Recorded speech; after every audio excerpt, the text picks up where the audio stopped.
Welcome back to Rev Endurance Sports and a follow-up video to this Trek Emonda issue, shifting issue.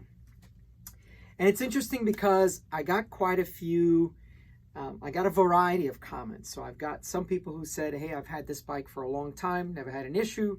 And then I got other comments from folks saying, yes, this is an issue that I've had.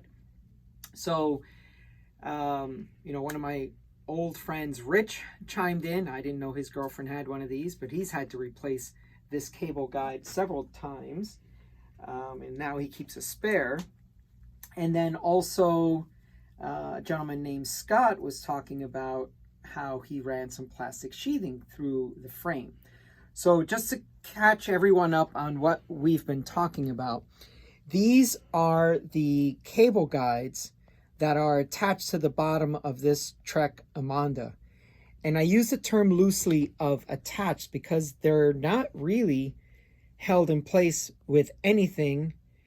On the previous video, I showed examples of how the bottom bracket cable guides are sometimes snapped in and they're held into the frame without any actual hardware.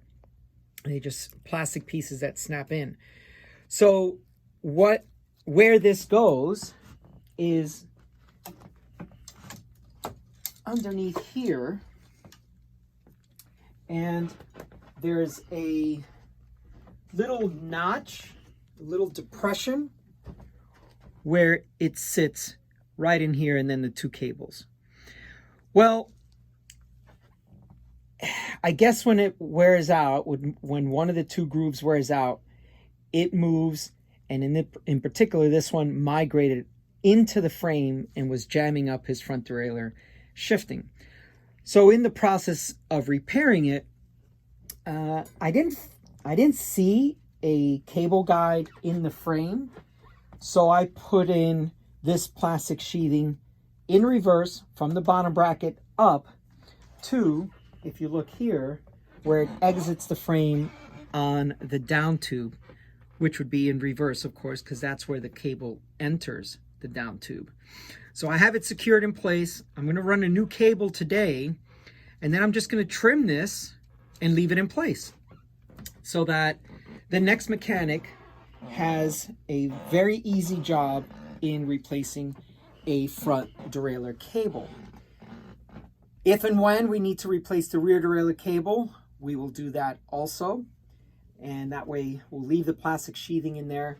What I find is on these carbon bikes like this, they run the cable through the chainstay, and this bend right here is really, really difficult to make when you're trying to push a cable, because it keeps wanting to get stuck here and it doesn't want to make the turn to go up and out. So I run plastic sheathing in reverse this way as well. So when the time comes, I will run plastic sheathing on the other ones, trim it, leave it in place so that myself or the next mechanic will have just an easy time of just running a cable through, even though it is internal cable routing. Anyway, I think that could have been designed a little bit better. I'm not an engineer. I'm just a guy who works on a bike and realizes could have been a better way for this. So a way to secure that and a way to have that be more durable. Apparently it wears out and people are changing it often enough. Now, I'm not a Trek dealer, so I don't see a Trek every day in my stand. So I don't know if this is something that is prevalent in a lot of other models as well. But I know in the Emonda they tried to make it really light, and so every shortcut that they could take to make the frame and the attaching things light, they did. Okay, thanks so much for tuning in. I look forward to seeing you subscribing to the channel. The channel has grown quite a bit in over a week, and I'm very thankful for all of you. Thank you so much for tuning in. I appreciate your time and your attention.